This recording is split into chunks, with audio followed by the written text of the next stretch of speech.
All right, we want to talk about the weather now. And this afternoon, Hurricane Francine actually made landfall in New Orleans. Meteorologist Anthony Copeland has been keeping an eye on any impacts that we could see from Francine. Anthony? Yeah, Christy and Matt, we are going to be tracking Francine, and we'll have your full weekend forecast. But right now, let's get to Jay Gray in New Orleans. He has the effects from Francine right now. Jay, what do you got? Yeah, Anthony, Christy, Matt, we've seen what have been the early bands of this storm, more feeder bands than anything else. And so we've gotten some decent rain at times, nothing severe by any means, and nothing like we'll see over the next several hours here in New Orleans. But we've seen some of that rain moving through, no real wind to speak of. That's all going to change. This storm right now has sustained winds of 90 miles an hour, gusts over 100 miles an hour. It's targeting the New Orleans area and the coastline. Will likely make landfall in the next few hours, somewhere around Morgan City, and then work its way up. And look, it's a Category 1, right? It's 90 degrees. The difference between that and a Category 2 is 6 miles an hour.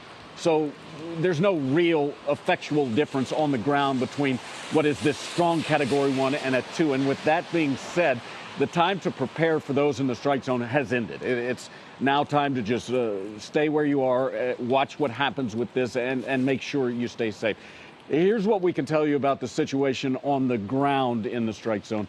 Evacuation orders in the coastal parishes. We also are seeing shelters that are open and people taking advantage of that, not only here in Orleans Parish, but in at least 3 other parishes across the state.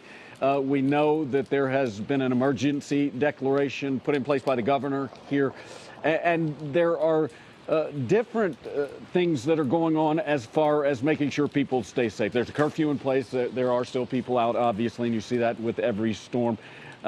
It's one of those situations where the people who have prepared and decided to ride this thing out, Anthony, they're going to have the food, have the water, something to sustain them and to deal with perhaps several days without power.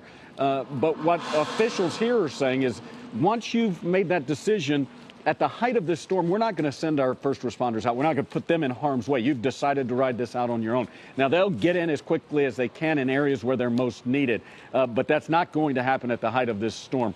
One other quick note, power crews, as well as some of those response teams staged just outside of the strike zone and ready to move in once this thing moves through. Anthony, let's talk a little bit about the storm itself. Overnight into the early morning, it was moving at about 10 miles an hour. As you've been tracking this, you know it's picked up speed significantly, 17 miles an hour, the latest information from the National Hurricane Center. That's good news. It'll work through pretty quickly.